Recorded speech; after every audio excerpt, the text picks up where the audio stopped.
મિત્રો, આજ અમે અમારા કિશનભાઈના સ્ટુડિયોમાં આવ્યા છે. જો આ સંગીતનું સાધન પડ્યું છે અને આ અમારા ભાઈબંધ એવા રતનજી ઉભા છે અને અમારા વ્યવહાર થશે તો હવે પર ચાલીને ખરેખર. અને જો આ ઓને શું કહેવાય કિશનભાઈ? કીબોર્ડ. અને પછી આ રહ્યું એને શું કહેવાય? મોનિટર. અથવા જુઓ કે આપણે રેકોર્ડિંગ તો ઘણાય કરવાના હોય છે, ઘણાય ગીતોના. અને ખરેખર વાત સાચી કરું, અમારા કિશનભાઈનો સ્ટુડિયો, કિશનભાઈ બેડા, એમનું સારામાં સારું સંગીત છે, સારામાં સારું સંગીત કલાકાર છે. એવા આપણા ગુજરાતના સંગીત સ્ટાર એવા ભાઈ જે અમદાવાદના પેલા હતા, એ શું નામ એમનું?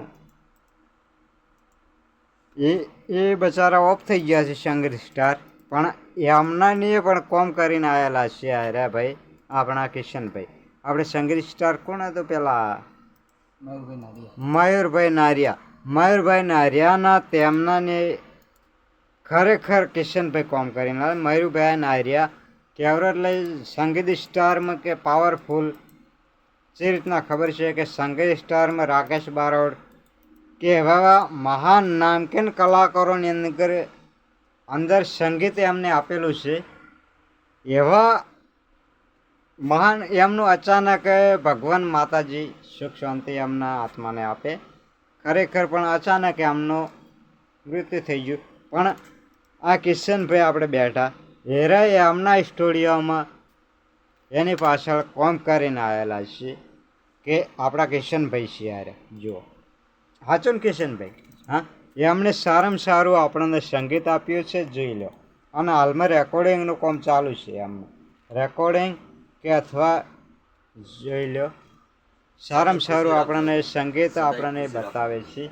તો મિત્રો કે આવા મિત્રોને આપણે સપોર્ટ કરવો જોઈએ.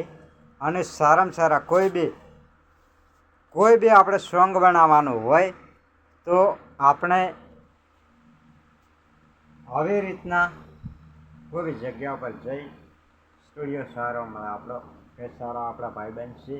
એટલા માટે કે આવો દરેક ગાયક કલાકાર ઈચ્છા હોય કોઈ બીને કે સોંગ બનાવવાનું હોય અથવા તો કોઈ બી નાનું મોટું રેકોર્ડિંગ કરવાનું હોય તો અવશ્ય હોય વધારજો કે જૂના ઈચ્છા રોડ ઉપર બોલો કિશનભાઈ. તો આપણે આ રીતના જોઈ લો, આ રીતના આપણે સંગીતનું કામકાજ ચાલુ છે. જો